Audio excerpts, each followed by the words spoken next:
ನಮಸ್ಕಾರ. ಈ ಜ್ಯೋತಿಷಕ್ಕೆ ಸಂಬಂಧಪಟ್ಟಂತೆ ಸಾವಿರಾರು ಜನ, ಲಕ್ಷಾಂತರ ಜನ ಜ್ಯೋತಿಷರಿದ್ದಾರೆ. ಬಟ್ ತುಂಬ ಜನ ಹೇಳೋದು ನಿಜ ಆಗೋದಿಲ್ಲ. ಇದು ನಿಜವಾದ ಜ್ಯೋತಿಷಿ ಯಾರು ನಾಲೆಡ್ಜ್ ಇದೆ ಅಂತೇಳಿ ನಮಗೆ ಕನ್ಫ್ಯೂಸ್ ಆಗ್ತಿರುತ್ತೆ. ಭಾಳಷ್ಟು ಜನ ಇಲ್ಲಿ ಮೋಸ ಹೋಗ್ತಾರೆ. ನನ್ನ ಒಂದು ಒಪಿನಿಯನಲ್ಲಿ ನೀವು ನಿಜವಾದ ಜ್ಯೋತಿಷನ ಕಂಡುಹಿಡಿಬೇಕು ಅಂತಂದರೆ ಒಬ್ಬ ಜ್ಯೋತಿಷಿ ಹತ್ರ ಹೋದಾಗ ನಿಮ್ಮ ಜೀವನದಲ್ಲಿ ಹಿಂದೆ ನಡೆದಿರೋ 3 ಘಟನೆಗಳು ಅಟ್ಲೀಸ್ಟ್ ಹೇಳಬೇಕಾದ್ರು. ಹೇಗೆ ಹೇಳೋದು ಅಂದರೆ ಟೈಮಿಂಗ್ ಸಮೇತವಾಗಿ, ಅಂದರೆ ಈ ಆಯಾ ಒಂದು ಕಾಲಘಟ್ಟದಲ್ಲಿ ಆ ಟೈಮ್ ಪೀರಿಯಡಲ್ಲಿ ಆಯಾ ಮಂತ್ಗಳಲ್ಲಿ ಈ ಥರ ಆಗಿರೋ ಸಾಧ್ಯತೆ ಇದೆ ಅಂತ ಹೇಳಿದ್ರು ಹೇಳಬೇಕಾಗತ್ತೆ. ಇದರಿಂದ ನಮಗೊಂದು ನಂಬಿಕೆ ಬರುತ್ತೆ, ಭವಿಷ್ಯ ಕೂಡ ಅವರು ಹೇಳ್ತಾರೆ ಅಂತೇಳಿ. ಒಂದೊಂದು ಸಲ ನಾವು ಕೊಟ್ಟಿರೋ ಬರ್ತ್ ಟೈಮ್ ಸರಿ ಇರೋದಿಲ್ಲ. ಆ ಬರ್ತ್ ಟೈಮ್ನ ಅವರು ರೆಕ್ಟಿಫೈ ಮಾಡಬೇಕು. ಅಂದರೆ ಲಗ್ನವನ್ನು ಬದಲಾವಣೆ ಮಾಡಿ. ಯಾಕೆಂದರೆ ಲಗ್ನದಿಂದಲೇ ಕೂಡ ನಾವು ಭವಿಷ್ಯವನ್ನು ಹೇಳೋಕ್ಕೆ ಸಾಧ್ಯ. ಲಗ್ನದಲ್ಲಿ ಬದಲಾವಣೆ ಮಾಡೋದಕ್ಕೋಸ್ಕರ ನಿಮ್ಮ ಜೀವನದಲ್ಲಿ ನಡೆದ ಘಟನೆಗಳನ್ನ ನೋಡಿ ತಿದ್ದಿ ನಿಮ್ಗೆ ಈ ಲಗ್ನ ಅಂತ ಕಂಡುಹಿಡಬೇಕು. ನೀವು ಕೊಟ್ಟಿರೋ ಟೈಮನ್ನೇ ಹಾಕಿ ನಿಮ್ಮ ಜಾತಕವನ್ನು ಹೇಳೋದು ಅಷ್ಟು ಸರಿಯಲ್ಲ. 3ನೇದು ಪರಿಹಾರ ಹೇಳುವಾಗ ಬೃಹತ್ ಪರಾಶರ ಹೊರಶಾಸ್ತ್ರದಲ್ಲಿರುವಂತಹ ಪರಿಹಾರವನ್ನು ಹೇಳಬೇಕಾಗುತ್ತೆ. ಆ ಪೂಜೆ, ಈ ಪೂಜೆ, gem stones, numerology, tarot card, ಕರಂಗುಲಿ ಮಾಲ, ಆಮೇಲೆ ದೊಡ್ಡ ದೊಡ್ಡ ಹೋಮಗಳನ್ನು ಸಜೆಸ್ಟ್ ಮಾಡ್ತಿದ್ರೆ ಇದು ನಿಜವಾದ ಜ್ಯೋತಿಷ ಪದ್ಧತಿ ಅಲ್ಲ.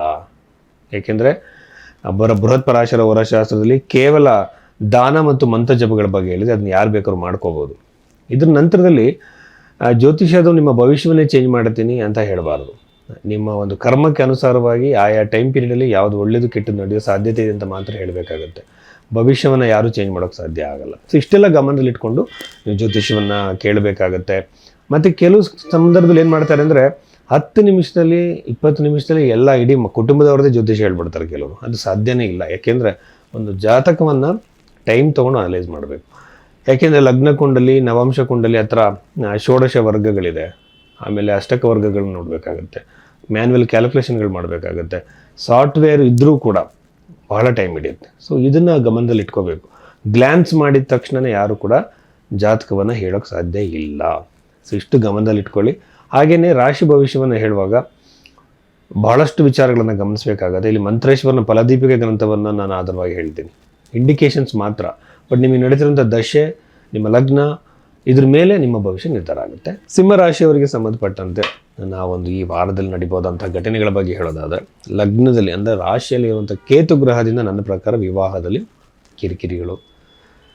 ಈ ಸಪ್ತಮ ಭಾವವನ್ನು ಉತ್ತರ ಕಾಲಾಮೃತ ಅಂದರೆ ಕಾಳಿದಾಸನ ಉತ್ತರ ಕಾಲಾಮೃತ ಗ್ರಂಥದಲ್ಲಿ ಹಲವಾರು ಒಂದು ಕಾರಕತ್ವಗಳನ್ನು ಹೇಳಿದ್ದಾರೆ. ಅದರಲ್ಲಿ ಬಂದು ವಿವಾಹ ಒಂದೇ ಅಂತಲ್ಲ, ಪಾರ್ಟ್ನರ್ಶಿಪ್, ಬಿಸ್ನೆಸ್ ಆಗಿರ್ಬೋದು, ಸೋಷಿಯಲ್ ಮೀಡಿಯಾ ಆಗಿರ್ಬೋದು, ಅಥವಾ ಅವರು ಪ್ರೊಜೆಕ್ಟ್ ಆಗುವಂಥ ಯಾವುದಾದ್ರೂ ಒಂದು ಕ್ಷೇತ್ರ, ಅದು ಕಲೆಗಳಲ್ಲಿ ಸ್ಟೇಜ್ ಪರ್ಫಾರ್ಮೆನ್ಸ್ ಕೊಡುವಂಥ ಇದೆಲ್ಲ ಕೂಡ ಒಂದು ಸಪ್ತಮ ಭಾವ ಹೇಳೋದು. ಇಲ್ಲಿ ರಾಹು ಇರೋದ್ರಿಂದ ಸೋಷಿಯಲ್ ಮೀಡಿಯಾದಲ್ಲಿ ವರ್ಕ್ ಮಾಡ್ತಿರುವಂಥ ಬಹಳ ಒಳ್ಳೆಯದು. ಚಲನಚಿತ್ರಗಳಲ್ಲಿ ಆ್ಯಕ್ಟ್ ಮಾಡ್ತಿರುವಂಥವ್ರಿಗೆ ಒಳ್ಳೆಯದು. ಆಮೇಲೆ ಇದು ಡೈರೆಕ್ಷನ್ ಫೀಲ್ಡಲ್ಲಿರುವಂಥವ್ರಿಗೆ ಚಲನಚಿತ್ರ ಅವ್ರಿಗೆ ಬಹಳ ಒಳ್ಳೆಯದಾಗುತ್ತೆ. ಬಟ್ ಏನಾಗುತ್ತೆ, ರಿಲೇಷನ್ಶಿಪ್ಗಳಲ್ಲಿ ಮತ್ತು ಪಾರ್ಟ್ನರ್ಶಿಪ್ಪಲ್ಲಿ ಸಮಸ್ಯೆಗಳಾಗುತ್ತೆ. ಅದು ಏನಾದರೂ ಆಗಿರ್ಬೋದು. ಪಾರ್ಟ್ನರ್ಶಿಪ್ ಅಂದರೆ ವಿವಾಹ ಆಗಿರ್ಬೋದು, ಅಥವಾ ಬಿಸ್ನೆಸ್ ಆಗಿರ್ಬೋದು, ಕೊಲ್ಯಾಬರೇಷನ್ಗಳು, ಇಲ್ಲೆಲ್ಲ ನಿಮಗೆ ಮಾನಸಿಕವಾಗಿ ಕಿರಿಕಿರಿ, ನೋವು, ಟೆನ್ಷನ್ ಕ್ರಿಯೇಟ್ ಆಗುತ್ತೆ. ಈ ಕಡೆಗೆ ಎಚ್ಚರಿಕೆ ವಹಿಸಬೇಕು. ಈಗ ನೀವೊಂದು ಪಾರ್ಟ್ನರ್ಶಿಪ್ ಬಿಸ್ನೆಸ್ ಮಾಡ್ತಿದ್ದೀರಾ ಅಂತಂದರೆ ಯಾವಾಗಲೂ ಸಹ ಪಾರ್ಟ್ನರ್ನ ಜಾತಕವನ್ನು ಚೆನ್ನಾಗಿ ವಿಶ್ಲೇಷಣೆ ಮಾಡಬೇಕು. ಯಾಕೆಂದರೆ ಅವರ ಜಾತಕ ನಿಮ್ಮ ಜಾತಕ ಮದುವೆಗೆ ಮಾತ್ರ ಅಲ್ಲ, ಪಾರ್ಟ್ನರ್ಶಿಪ್ ಬಿಸ್ನೆಸ್ಗಳಿಗೂ ನಾವು ಹೊಂದಾಣಿಕೆ ಮಾಡಬೇಕು. ಈಗ ಅವರಲ್ಲಿ ಫಾರ್ ಎಕ್ಸಾಂಪಲ್ ನಾವೊಂದು ಜಾತಕದಲ್ಲಿ ಮೋಸ ಮಾಡುವಂಥ ಪ್ರವೃತ್ತಿ ಆ ವ್ಯಕ್ತಿ ಇದೆಯಾ ಇಲ್ವಾ ಅಂತೇಳಿ ಭಾಳ ಈಸಿಯಾಗಿ ಜಾತಕದಲ್ಲಿ ಕಂಡುಹಿಡ್ಬೋದು. ಒಬ್ಬ ಒಳ್ಳೆ ಜ್ಯೋತಿಷಿಗೆ ಯಾವ ಥರ ಒಂದು ಸೈಕಲಾಜಿಕಲ್ ಆಗಿ ಅಂತ ಗೊತ್ತಾಗುತ್ತೆ. ಮೋಸ ಮಾಡುವಂತಹ, ಫ್ರಾಡ್ ಮಾಡುವಂತಹ ಮೋಸಗಾರರ ಜಾತಕಗಳು ಈಸಿಯಾಗಿ ಕಂಡುಹಿಡಿಬೋದು. ಅದನ್ನು ಪಾರ್ಟ್ನರ್ಶಿಪ್ ಮಾಡುವಾಗ ನೀವು ನೋಡಿಸ್ಬೇಕು. ವಿವಾಹ ಕೂಡ ಅಷ್ಟೇ, ಅದು ಒಂದು ಪಾರ್ಟ್ನರ್ಶಿಪ್ಪೇ ಅಂದ್ಕೊಳ್ಳಿ. ಅಲ್ಲೂ ಕೂಡ ಯಾವ ಥರ ಪಾರ್ಟ್ನರ್ನ ತಿಳ್ಕೊಬೇಕಾಗುತ್ತೆ. ಈ ರೀತಿಯೆಲ್ಲ ನಾವೇನು ಮಾಡಬೇಕು ಅಂತಂದರೆ ಒಂದು ಜಾತಕವನ್ನು ಪರಿಶೀಲನೆ ಮಾಡಬೇಕು. ಈ ರೀತಿಯಾಗಿರುವಂಥ ಸಮಸ್ಯೆಗಳು ಈ ರಾಶಿಯವರಿಗೆ ಈ ಒಂದು ಕಾಲಘಟ್ಟದಲ್ಲಿ ಬರೋ ಸಾಧ್ಯತೆ ಇದೆ. ಅದಾದಮೇಲೆ ಪ್ರಾಪರ್ಟಿ ಮಾಡುವಂಥ ಯೋಗ ಬಹಳ ಚೆನ್ನಾಗಿದೆ. ಈ ಒಂದು ರಾಶಿಯಲ್ಲಿ ಪ್ರಾಪರ್ಟಿ ಮಾಡುವಂಥ ಯೋಗ ಇದೆ. ಇದ್ರ ಜೊತೆಯಲ್ಲಿ ಒಂದು ಅಷ್ಟಮದಲ್ಲಿರುವಂಥ ಶನಿಯಿಂದ ಏನಾದರೂ ಆರೋಗ್ಯದ ಸಮಸ್ಯೆಗಳಿದ್ದಾರೆ. ಇಲ್ಲಿ ನಮ್ಮಲ್ಲಿ ಏನು ಹೇಳ್ತಾರೆ ಅಂತಂದರೆ ಶನಿ ಗ್ರಹ ಭಯ ಪಡೋ ಥರ ಮಾಡ್ತಾರೆ. ಬಟ್ ನನ್ನ ರಿಸರ್ಚಲ್ಲಿ ಪ್ರೂವ್ ಆಗಿರೋದು ಏನಂದರೆ ಅಷ್ಟಮದಲ್ಲಿರುವಂಥ ಶನಿ ಯಾವಾಗಲೂ ದೀರ್ಘಾಯುಷ್ಯವನ್ನು ಕೊಡುತ್ತೆ. ಆಯುಷ್ಯ ಭಾಳ ಚೆನ್ನಾಗಿದೆ. ಅಷ್ಟಮದಲ್ಲಿದ್ದರೂ ಅಷ್ಟಮದಲ್ಲಿ ನೋಡಿದ್ರು ಕೂಡ ಈಗ ಬಾಸಿನವರ ಹೋರಾ ಶತಕನ ಪುಸ್ತಕ ಓದ್ತಾ ಇದೆ. ಅದ್ರಲ್ಲಿ ಕೂಡ ಅವ್ರು ಸೇಮ್ ಪ್ರಿನ್ಸಿಪಲ್ನ ಇನ್ನೊಂದ್ಸಲ ಹೇಳಿದ್ದಾರೆ. ಸೊ ಹೀಗಾಗಿ ಉತ್ತಮ ಆರೋಗ್ಯ. ಈಗ ಇಷ್ಟು ದಿನ ಆರೋಗ್ಯದಲ್ಲಿ ಸಮಸ್ಯೆಗಳು ಕಾಣಿಸಿರ್ಬೋದು ನಾನಾ ಥರದಲ್ಲಿ. ಅದರಿಂದ ಹೊರಗಡೆ ಬರುವಂತಹ ಸಾಧ್ಯತೆಗಳು ಹೆಚ್ಚಾಗಿರುತ್ತೆ. ಅದಕ್ಕೊಂದು ಹೊಸ ಅವಕಾಶ ಸಿಗ್ಬೋದು, ಹೊಸ ಟ್ರೀಟ್ಮೆಂಟ್ ಸಿಗ್ಬೋದು, ಹೊಸ ಮೆಡಿಕಲ್ ಅದು ಡಾಕ್ಟ್ರ್ ನಿಮಗೆ ಸಿಗ್ಬೋದು. ಈ ಥರ ಸಾಧ್ಯತೆಗಳು ಇರುತ್ತೆ. ಆಮೇಲೆ ಪ್ರಮೋಷನ್ಗೆ ಪ್ರಯತ್ನ ಮಾಡ್ತಿರೋರ್ಗೆ ಒಳ್ಳೆಯದು. ಇನ್ವೆಸ್ಟ್ಮೆಂಟ್ಗಳು ಮಾಡ್ತಿರೋರು ಒಳ್ಳೆಯದು.